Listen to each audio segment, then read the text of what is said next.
আসসালামু আলাইকুম গাইস, কেমন আছেন? দেখেন সৌদি আরবে কত সুন্দর সুন্দর রুমি মরিচ। বাংলাদেশে বলে এটি চলে না, সৌদি আরবে পায় না। বাংলাদেশের মানুষ তো খাইতো মানে কিভাবে খাইবো এটা তো জানে না, শুধু জানে এই আপনার সালাদ হিসেবে খাইতো। চান একটা গাছের মধ্যে কীভাবে তো মরিচ দেখেন সুন্দর করে। এটি আপনার অনেক বড় বড় মরিচ চান, এই মরিচটা আধা কেজি দেবো।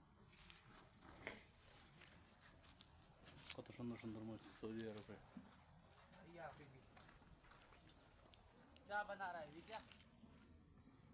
কত সুন্দর সুন্দর মরিচ রয়েছে সৌদি আরব, তাইফে দেখেন।